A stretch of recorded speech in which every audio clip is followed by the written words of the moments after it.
Halo teman-teman semua, kembali lagi bersama kelompok 2. Nah, di sini dalam video kali ini kami akan membahas tentang filosofi dan tujuan dari Cambridge International Primary Program. Nah, apa saja sih filosofi dan tujuannya? Yuk, simak video berikut ini.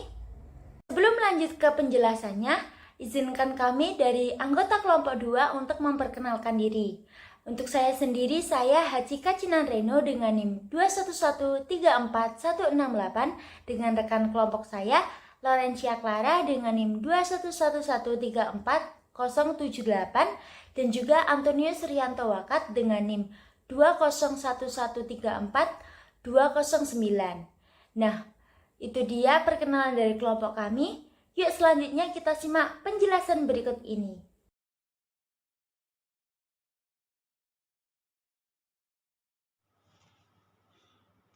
Baik, Ibu serta teman-teman, kami dari kelompok 2 akan membacakan 10 filosofi yang kami paham.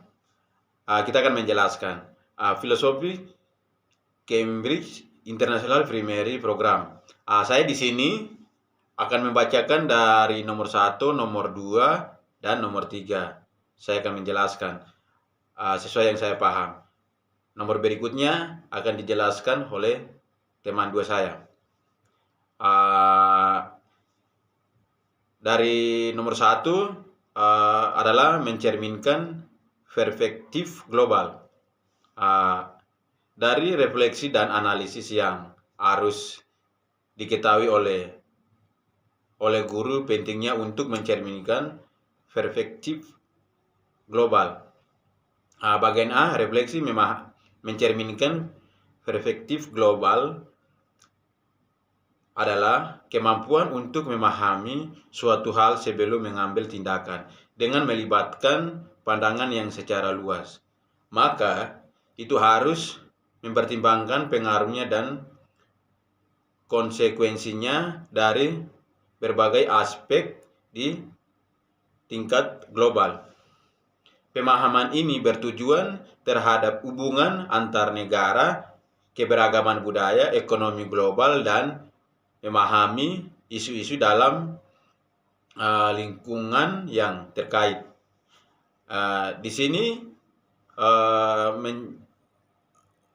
secara luasnya kita harus memahami, guru harus memahami secara luas sebelum ambil tindakan. Berhubungan dengan antara negara, dengan keberagaman budaya, dengan global ekonomi, dan memahami isu-isu dalam lingkungan terkait.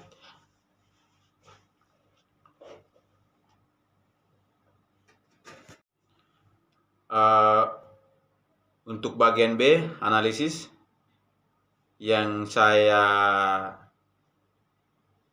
pahami, yang harus diketahui oleh guru-guru untuk mencerminkan perspektif global. Berikut ada beberapa aspek poin, yaitu ada 5. Yang pertama, hubungan antar negara. Yang kedua, keberagaman budaya. Yang ketiga, ekonomi global. Yang keempat, isu lingkungan global. Yang kelima, konsekuensi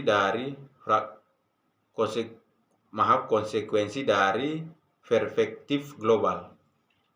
Di sini dari 5 ini saya akan menjelaskan lagi di slide berikutnya.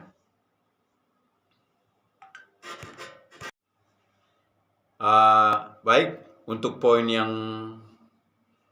yang pertama, nomor 1, hubungan antar negara.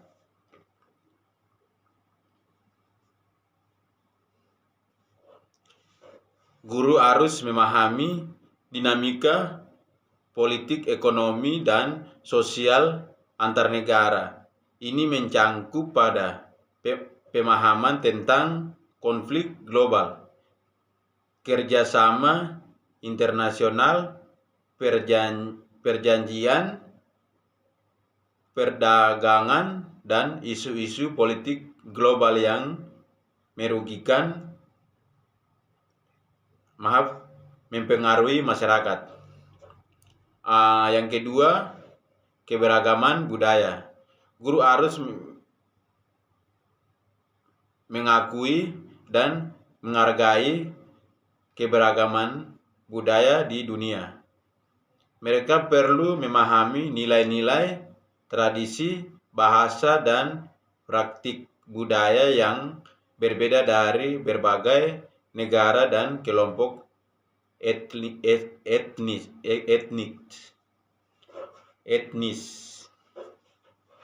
Yang ketiga, ekonomi global.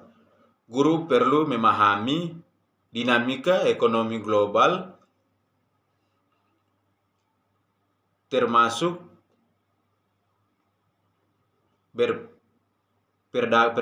perdagangan internasional, pertumbuhan ekonomi, ketimpang ekonomi, dan isu-isu seperti kemiskinan global dan ketidaksetaraan. Guru memahami terjadi faktor ekonomi global di kalangan masyarakat dan mempengaruhi kehidupan sehari-hari siswa. Dapat membantu guru memberikan pemahaman yang lebih mendalam tentang dunia modern.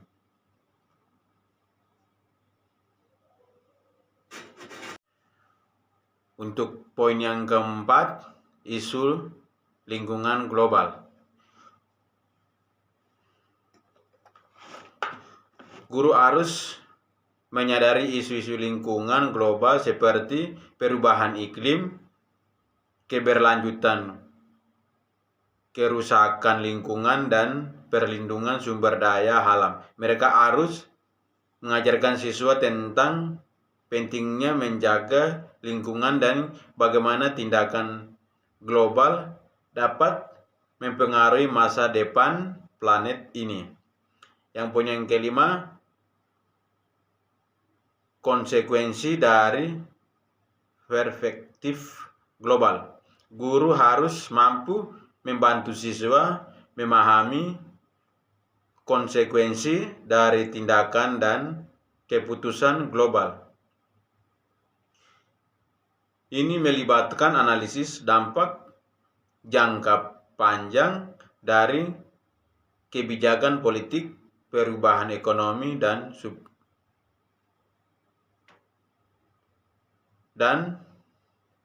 supaya lingkungan global terhadap masyarakat lokal.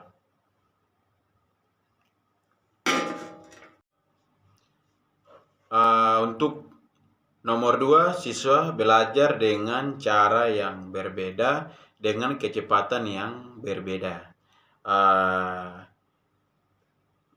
Menurut saya, yang saya analisis dari filosofi ini,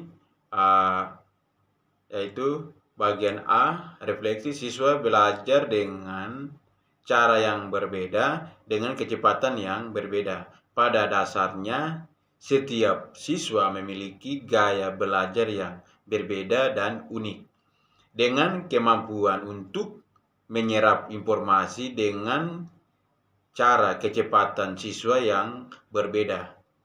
Dalam hal ini, menekankan perlunya pada pendekatan pendidikan yang inklusif yang sangat memungkinkan untuk menyesuaikan metode pembelajaran agar setiap siswa dapat mencapai pemahaman yang optimal sesuai dengan gaya belajar siswa dan kecepatan untuk memahami pembelajaran.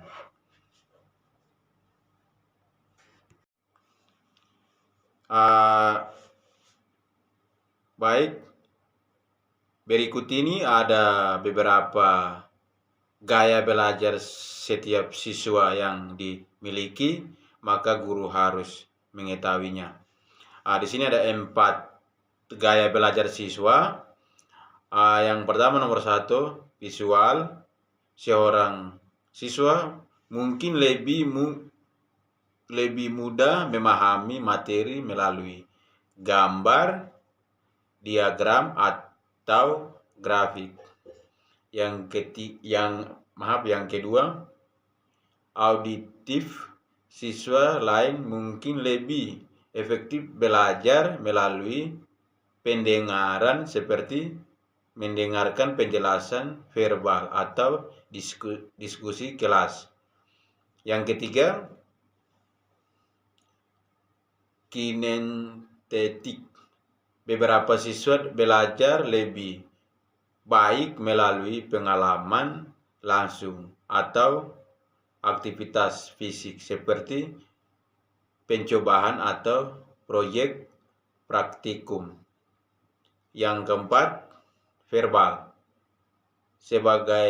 Sebagian siswa dapat lebih mudah memahami informasi dengan membaca atau menulis menggunakan kata-kata sebagai alat pembelajaran utama.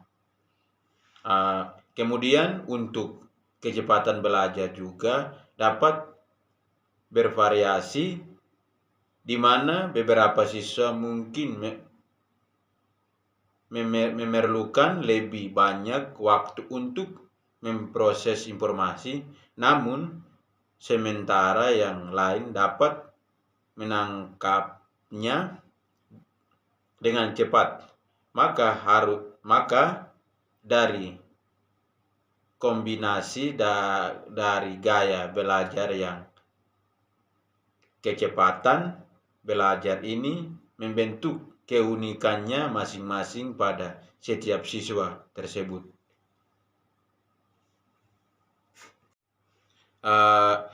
Untuk bagian B, analisis siswa belajar dengan cara yang berbeda dengan kecepatan yang berbeda.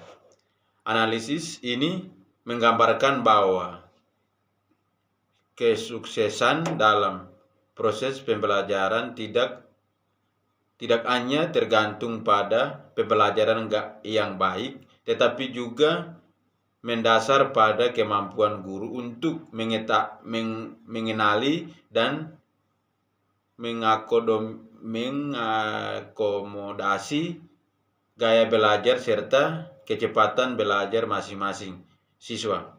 Dengan itu, mengadopsi pendekatan yang inklusif, sekolah dapat menciptakan lingkungan yang sangat mendukung bagi semua siswa untuk berkembang dan mencapai potensi penuh mereka.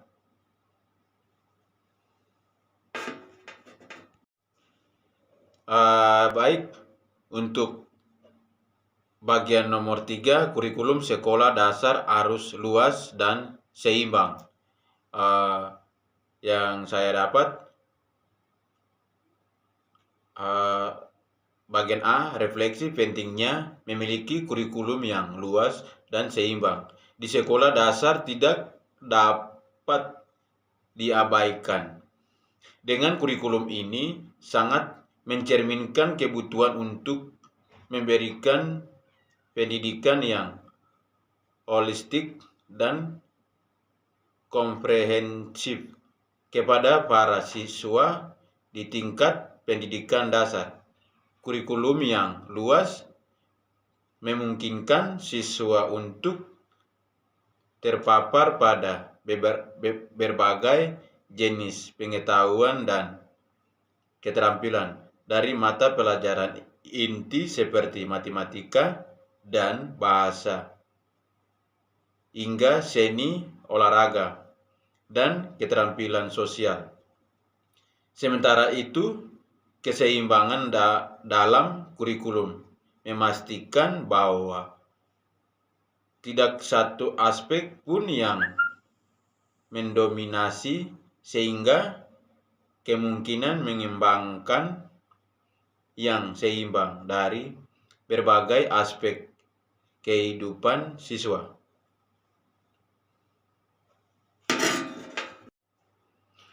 untuk bagian B analisis yang saya dapat dalam mengembangkan kurikulum sekolah dasar, penting untuk memperhatikan bahwa periode ini merupakan fase kritis dalam pembentukan dasar pengetahuan dan keterampilan siswa. Kurikulum yang luas memberikan kesempatan bagi siswa untuk mengeksplorasi minat dan bakat mereka, serta mengembangkan keterampilan yang diperlukan untuk menghasil di masa depan.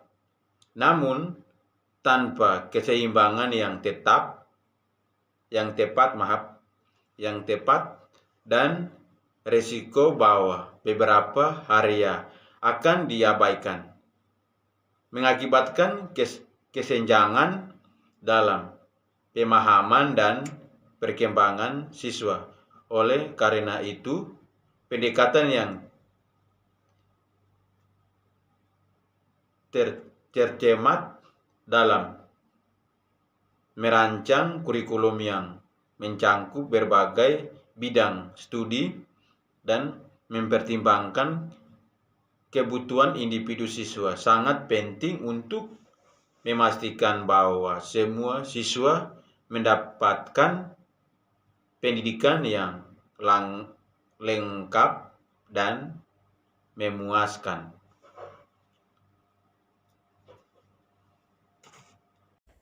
Selanjutnya, filosofi Cambridge International Primary yang keempat adalah berbagai mata pelajaran yang berbeda dapat dihubungkan untuk mendukung atau memperkuat pemahaman siswa. Nah, filosofi Cambridge International Primary mengutamakan integrasi dan keterkaitan antara berbagai mata pelajaran sebagai cara untuk meningkatkan pemahaman siswa. Yang dimana dalam program ini, teman-teman, tidak hanya mempelajari satu mata pelajaran secara terpisah, tetapi juga menghubungkan berbagai mata pelajaran untuk menciptakan pemahaman yang lebih komprehensif lagi dan lebih kompleks bagi siswa. Nah, pendekatan ini juga memungkinkan siswa untuk melihat sejauh mana atau hubungan antara konsep yang diajarkan dalam berbagai subjek dan menerapkannya dalam situasi kehidupan nyata yang dilakukan oleh siswa itu sendiri. Nah, dengan demikian teman-teman, siswa tidak hanya belajar tentang konsep individual saja, namun juga mengembangkan kemampuan untuk mengintegrasikan pengetahuan mereka dan memperluas pemahaman mereka secara menyeluruh. Nah, sebagai contoh dari filosofi keempat adalah semisal ketika siswa sedang belajar tentang siklus air dalam pembelajaran IPA. Nah, konsep ini kemudian dapat dihubungkan dengan mata pelajaran lain seperti pembelajaran matematika, di mana siswa nantinya dapat mempelajari tentang pengukuran volume air dan perhitungan presentasi terkait dengan air yang terlibat dalam siklus air tersebut. Nah, tidak hanya itu teman-teman, dari konsep itu tadi juga dapat kemudian diintegrasikan dengan mata pelajaran bahasa Inggris, di mana siswa dapat membaca dan menulis laporan tentang pentingnya menjaga keberlanjutan siklus air dan juga bagaimana proses air itu terulang-ulang dengan menggunakan bahasa Inggris dalam penyampaiannya. Nah, dengan menghubungkan berbagai mata pelajaran itu tadi teman-teman, siswa tidak hanya memahami konsep secara terisolasi, tetapi juga memahami bagaimana konsep-konsep tersebut saling terkait dalam konteks kehidupan nyata yang pernah dilakukan atau pernah dilihat oleh siswa itu sendiri. Hal ini memungkinkan siswa untuk mengembangkan pemahaman yang lebih luas, lebih mendalam, dan menyeluruh tentang materi yang dipelajari. Selanjutnya, filosofi yang kelima dari Cambridge International Primary adalah pendidikan pribadi, sosial, kesehatan, dan lingkungan hidup merupakan hal yang penting. Maksud dari filosofi Cambridge International Primary ini adalah mengakui bahwa pentingnya pendidikan yang holistik, yang tidak hanya mencakup aspek akademis, tetapi juga aspek pribadi, sosial, kesehatan, dan lingkungan hidup. Nah, dalam program ini teman-teman, pendidikan dipandang sebagai upaya untuk membentuk individu yang berpengalaman dan peduli terhadap diri mereka sendiri, orang lain, serta lingkungan di sekitar mereka. Hal ini mencakup pengembangan seperti keterampilan sosial, kepemimpinan, pengelolaan emosi, dan pemahaman tentang pentingnya kesehatan dan lingkungan yang berkelanjutan. Dengan memperhatikan aspek-aspek ini, teman-teman, Cambridge International Primary juga bertujuan untuk menghasilkan siswa yang tidak hanya cerdas secara akademis, tetapi juga siap menghadapi tantangan dunia yang semakin kompleks, modern, secara komprehensif. Seperti itu. Nah, selanjutnya saya akan memberikan contoh dari filosofi kelima ini. Contoh konkretnya dari filosofi ini misalnya adalah penekanan pada pengembangan keterampilan sosial siswa. Dalam pembelajaran di kelas, siswa tidak hanya belajar tentang subjek tertentu, tetapi juga belajar bekerja sama dalam tim, berkomunikasi dengan baik, dan menghargai perspektif dari orang lain. Hal ini membantu anak-anak untuk menjadi individu yang lebih terampil dan berinteraksi dengan orang lain dan berkontribusi pada masyarakat secara lebih positif. Nah, selain itu juga teman-teman, pendidikan tentang kesehatan juga menjadi fokus utama dalam Cambridge International Primary ini. Mengapa? Karena siswa diberikan pengetahuan tentang misalnya pentingnya gaya hidup sehat, pola makan yang baik itu seperti apa, dan pentingnya berolahraga secara teratur itu seperti apa. Nah, dari hal-hal tersebut, anak-anak ini nanti juga diajarkan keterampilan untuk mengelola stres, emosi dengan baik, yang merupakan bagian penting dari kesehatan mental dan kesejahteraan bagi siswa itu sendiri. Nah, tak hanya itu juga teman-teman, terkait dengan lingkungan hidup. Nah, siswa diberikan pemahaman tentang pentingnya menjaga lingkungan alamiah dan praktik-praktik yang berkelanjutan. Contohnya, mengapa sih pentingnya membuang sampah pada tempatnya itu, dampaknya seperti apa? Nah, ini juga mengajarkan anak-anak untuk mengetahui sejauh mana pemahaman mereka tentang pentingnya menjaga lingkungan.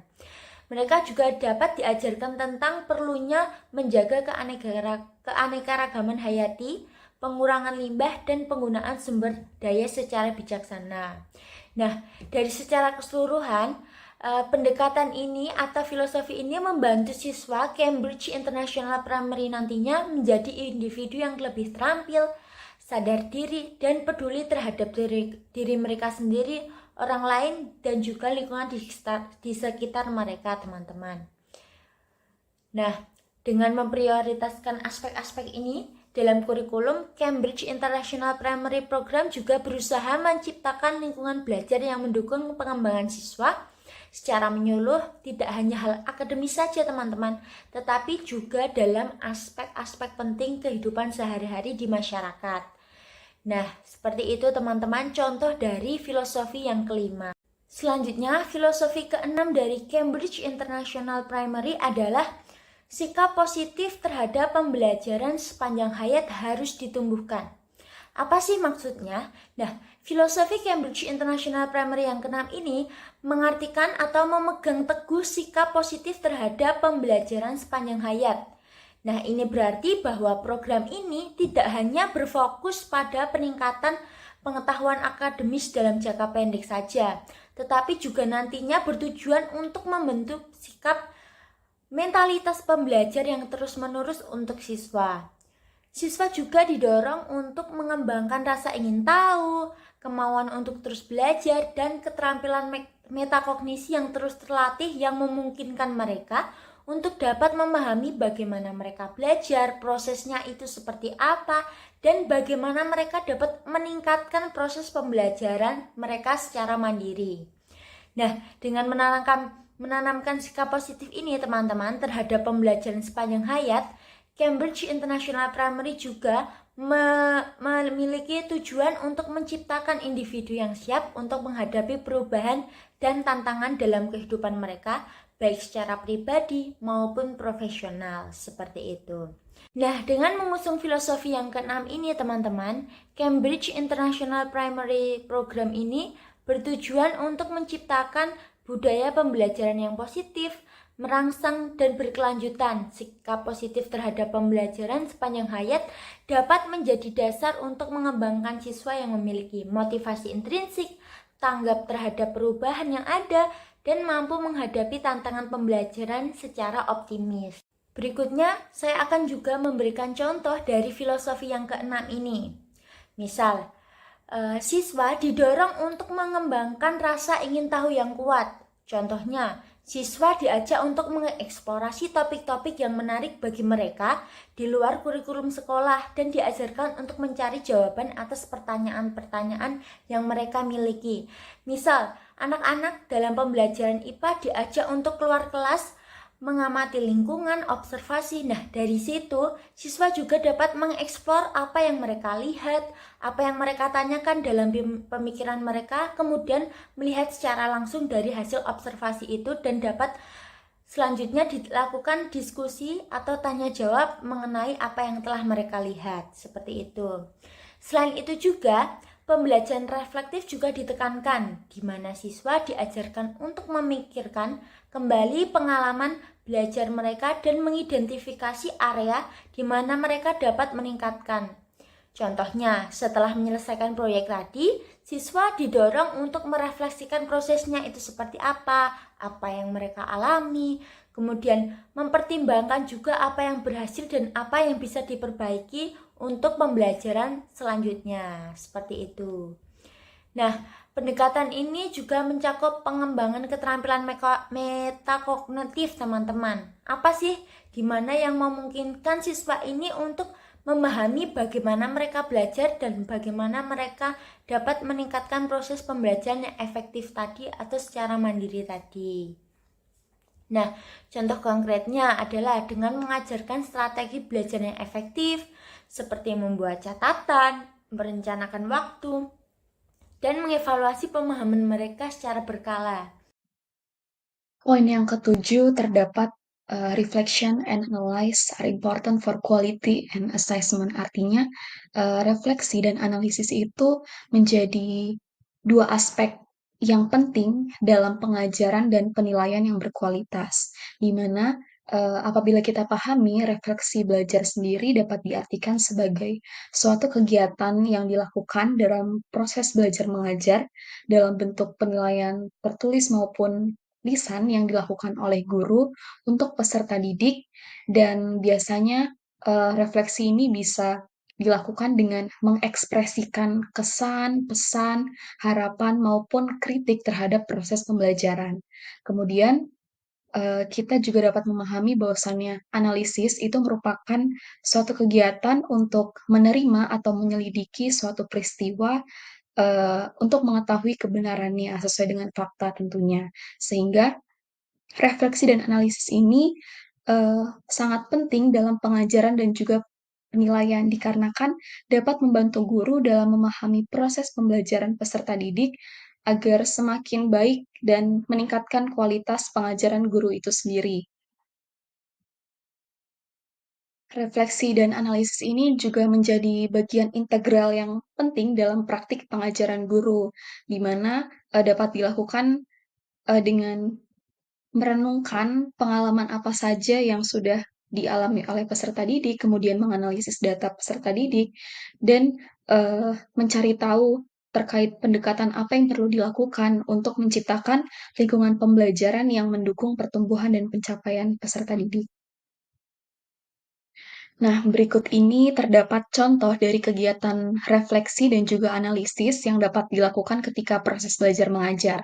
Nah, yang pertama ini terdapat kegiatan refleksi di mana guru dapat memberikan tugas kepada siswa berupa mind map atau peta konsep terkait topik yang telah dipelajari peserta didik sebelumnya, yang tujuannya itu untuk membantu peserta didik dalam merenungkan apa saja sih konsep yang telah dipelajarinya. Kemudian, siswa juga diberikan kesempatan untuk meminta umpan balik dari guru dan juga teman sejawatnya terkait kinerja belajar atau langkah-langkah belajar apa saja sih yang cocok untuk digunakan untuk pembelajaran selanjutnya, seperti itu. Kemudian, terdapat kegiatan analisis yang bisa diterapkan dalam kegiatan belajar mengajar. Yang pertama itu seperti guru dapat menganalisis hasil ujian ataupun presentasi ataupun proyek yang dilakukan oleh siswa guna memahami seberapa jauh tingkat pemahaman siswa terhadap materi yang telah dipelajarinya. Kemudian ada juga terkait guru dapat menganalisis keterlibatan siswa selama pembelajaran. Nah, keterlibatan siswa ini dapat diperhatikan baik secara verbal maupun nonverbal.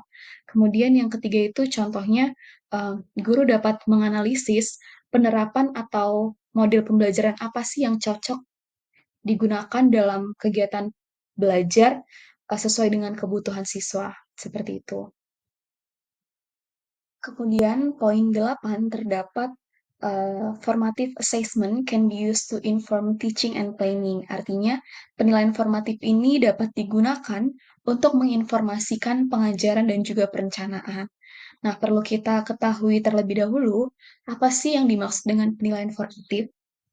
Penilaian formatif ini dapat diartikan sebagai suatu penilaian yang dilakukan selama proses pembelajaran guna mendapatkan umpan balik terhadap upaya perbaikan kualitas suatu pembelajaran di kelas. Nah, maka dari itu dapat dikatakan bahwa penilaian formatif tentunya dapat digunakan dalam menginformasikan pengajaran dan juga perencanaan, dikarenakan dapat memberikan umpan balik, mengidentifikasi kekurangan dan kebutuhan peserta didik, mendorong keterlibatan siswa, serta mendukung perencanaan dan pengajaran itu sendiri.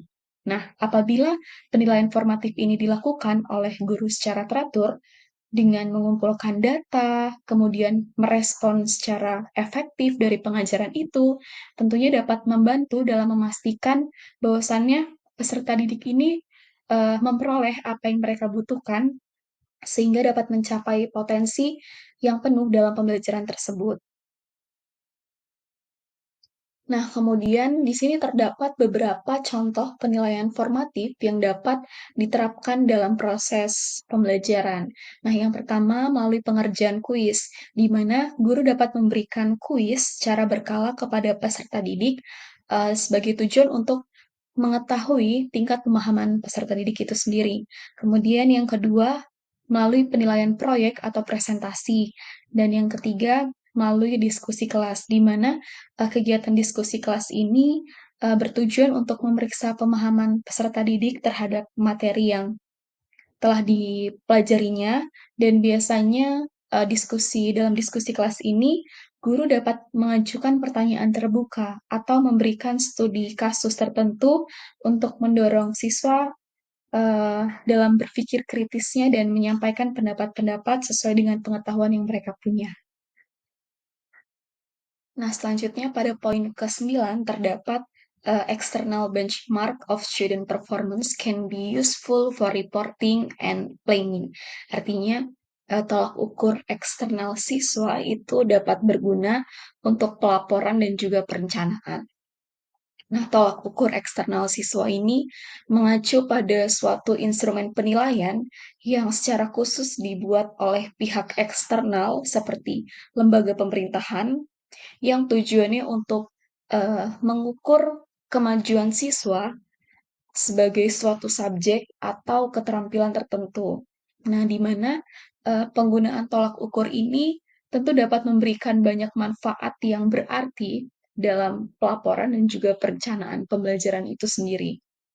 Nah, kemudian selain itu juga dengan penggunaan tolak ukur eksternal siswa ini secara efektif, itu dapat membantu sekolah dalam mengambil langkah-langkah yang lebih terstruktur dalam meningkatkan kualitas pendidikan untuk mencapai tujuan pembelajaran yang telah ditetapkan. Nah, seperti yang sudah saya jelaskan sebelumnya, bahwasannya menggunakan tolak ukur eksternal siswa ini dapat memberikan banyak manfaat yang signifikan dalam pelaporan dan perencanaan. Nah, seperti yang pertama, itu dapat mengukur pencapaian siswa secara objektif, di mana tolak ukur eksternal ini dirancang secara objektif dan juga konsisten untuk memberikan pengalaman dan juga pemahaman yang lebih akurat tentang sejauh mana siswa ini dapat mencapai standar pembelajaran yang sudah ditetapkan. Yang kedua, manfaatnya itu dapat membandingkan kinerja siswa. Artinya, tolak ukur eksternal ini sering digunakan untuk membandingkan kinerja siswa baik di tingkat lokal, regional, nasional, bahkan internasional, di mana segala informasi yang didapat itu dapat membantu sekolah untuk memahami posisi relatif mana yang dapat dijadikan sebagai prestasi akademik mereka. Nah, kemudian yang ketiga itu terdapat manfaat untuk memberikan dasar dalam perencanaan kurikulum. Nah, artinya data yang diperoleh dari tolak ukur eksternal ini dapat dijadikan sebagai dasar untuk merencanakan atau menyesuaikan kurikulum di sekolah-sekolah tertentu. Kemudian poin yang ke-10 terdapat assessment should be culturally sensitive and unbiased, and they should reflect a wide range of skills and knowledge across subject. Artinya penilaian itu harus peka secara budaya dan tidak memihak, serta harus mencerminkan berbagai keterampilan dan juga pengetahuan dalam lintas mata pelajaran. Nah, dalam merancang penilaian, itu sangat penting dalam memperhatikan beberapa prinsip, termasuk seperti yang sudah saya jelaskan, termasuk peka secara budaya, tidak memihak, kemudian harus mencerminkan berbagai keterampilan dan juga pengetahuan di setiap lintas mata pelajaran tersebut. Nah, berikut beberapa cara untuk memastikan bahwa penilaian tersebut memenuhi prinsip yang tadi. Nah, yang pertama itu terdapat peka secara budaya, artinya penilaian harus dirancang dengan mempertimbangkan keberagaman budaya dan latar belakang yang dimiliki oleh siswa. Kemudian tidak memihak, artinya penilaian harus adil dan tidak memihak terhadap kelompok atau individu tertentu. Dan yang ketiga, yaitu mencerminkan berbagai keterampilan. Artinya, penilaian harus mencerminkan berbagai aspek keterampilan yang diinginkan, seperti keterampilan kognitif, keterampilan interpersonal, dan keterampilan intrapersonal. Kemudian, melibatkan siswa dalam proses penilaian, artinya memperbolehkan siswa untuk terlibat dalam proses penilaian, untuk memastikan bahwasannya penilaiannya ini relevan dan juga sudah sesuai dengan kebutuhan peserta didik itu. Contohnya, meminta siswa untuk memberikan umpan balik terhadap penilaian, kemudian melibatkan mereka juga dalam menetapkan kriteria penilaiannya seperti apa, serta memberikan kesempatan bagi peserta didik untuk merefleksikan pencapaian apa yang sudah mereka dapatkan dari pengetahuan itu sendiri. Nah, di mana keempat prinsip yang tadi itu dapat dipenuhi dengan keempat hal ini, di mana hal tersebut dapat membantu dalam mengukur kemajuan siswa, kemudian dapat mendukung juga secara komprehensif gitu kepada siswa di dalam berbagai bidang.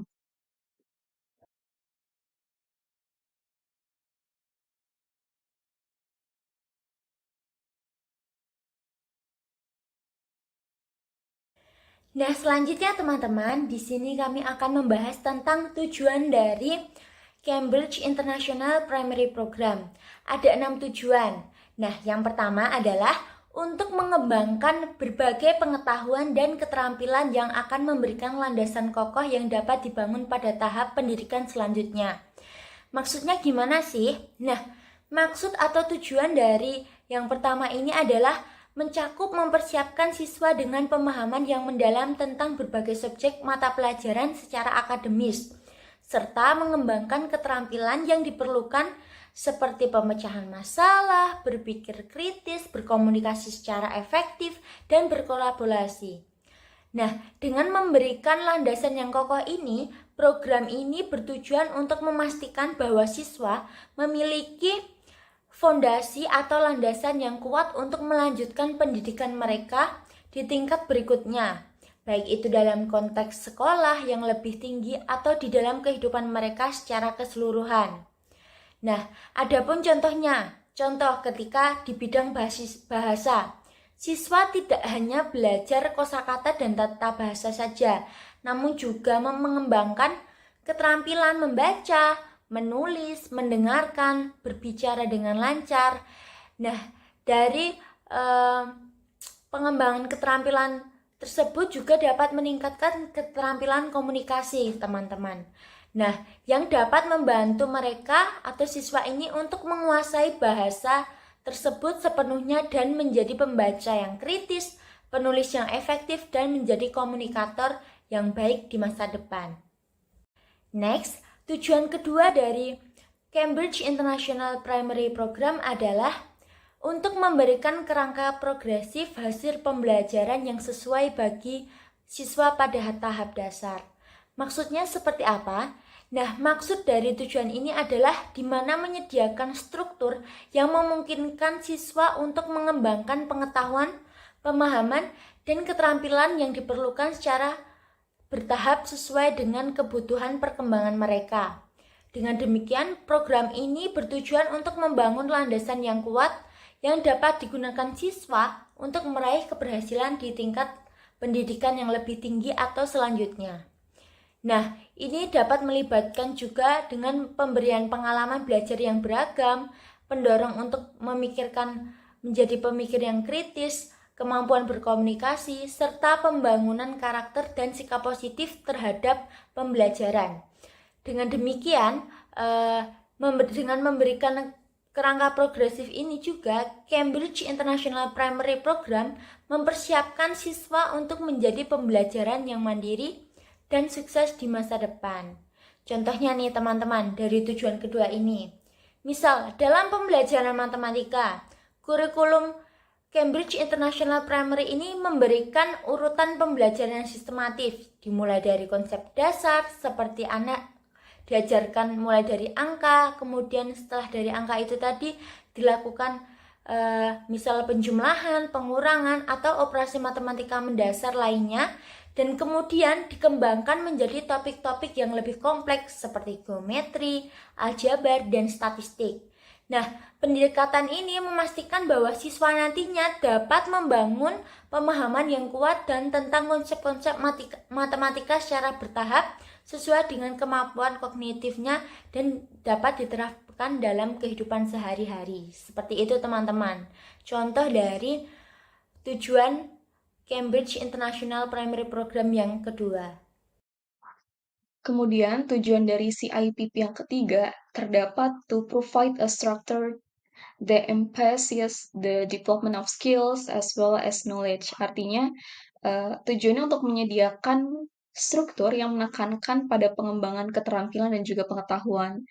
Nah, artinya pendekatan pembelajaran itu tidak hanya memperhatikan terkait pemahaman konsep saja, melainkan juga memperhatikan pengembangan keterampilan peserta didik. Nah, dalam konsep ini, struktur itu artinya mengacu pada suatu organisasi keseluruhan dari kurikulum, pembelajaran, bahkan penilaian yang secara khusus disusun untuk mencapai tujuan pembelajaran yang mencakup baik itu pengetahuan maupun keterampilan. Nah, struktur yang menekankan pada pengembangan keterampilan dan pengetahuan ini menjadikan seorang pendidik itu perlu menguatkan kedua aspek ini. Nah, perlu kita ketahui juga bahwasannya contoh dari keterampilan itu seperti kemampuan pemecahan masalah, keterampilan berpikir kritis, kemudian ada keterampilan berkomunikasi dan juga keterampilan kolaborasi, kreativitas, serta keterampilan lainnya. Nah, untuk pendidik dapat memperkuat aspek pengetahuan dan keterampilan ini biasanya dapat dilakukan dengan menerapkan adanya strategi pembelajaran, seperti model pembelajaran berbasis proyek, kemudian ada problem-based learning, kemudian ada diskusi terkait kasus tertentu, kerja kelompok, bahkan diberikannya penugasan-penugasan yang melibatkan keterampilan yang praktis. Nah, dengan demikian, pendekatan pembelajaran yang komprehensif dan seimbang ini nantinya akan membantu siswa menjadi lebih siap dalam menghadapi tantangan di masa depannya.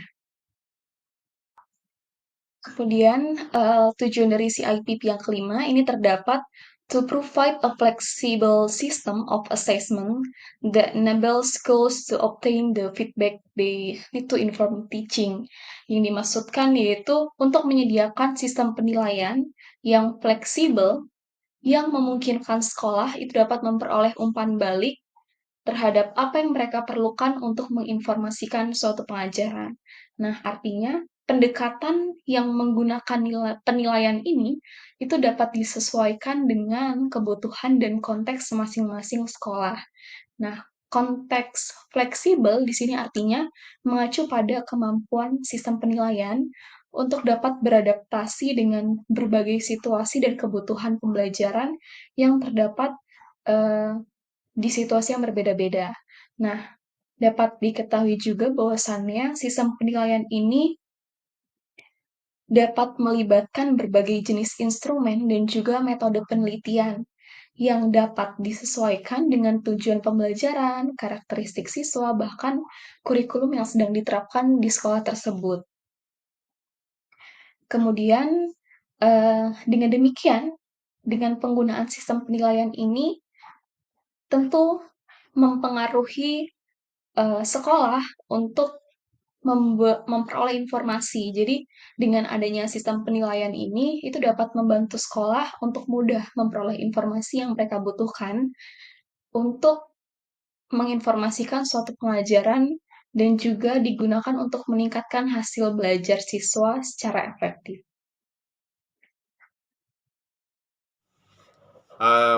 Baik, untuk bagian nomor 5, untuk merefleksikan pemahaman terkini tentang pengajaran dan pembelajaran, termasuk aktivitas yang merefleksikan berbagai gaya belajar siswa dengan tujuan filosofi dari pertanyaan ini adalah untuk mengembangkan kesenjangan antara konsep-konsep pembelajaran dan pembelajaran yang beragam dengan pemahaman praktis yang terkini.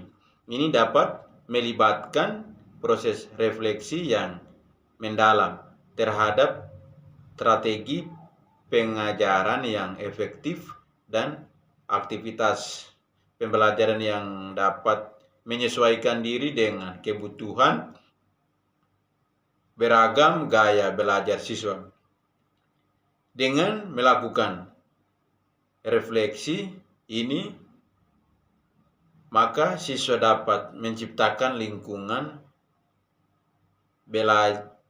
belajar yang dinamis dan inklusif, di mana setiap siswa memiliki kesempatan untuk tumbuh dan berkembang sesuai dengan potensinya. Untuk bagian nomor 6, untuk memberikan pengalaman pendidikan yang positif bagi semua siswa. Tujuan filosofi ini adalah untuk menciptakan lingkungan pendidikan yang mendukung dan mempromosikan pengalaman positif bagi setiap siswa. Hal ini mencangkup memberikan kesempatan yang merangsang, menarik, dan memotivasi siswa dalam proses pembelajaran. Pendidikan yang positif, maka kita harus menginspirasi minat dan keinginan belajar, meningkatkan kesejahteraan siswa, serta memperkuat hubungan positif antara siswa, guru, dan lingkungan belajar mereka.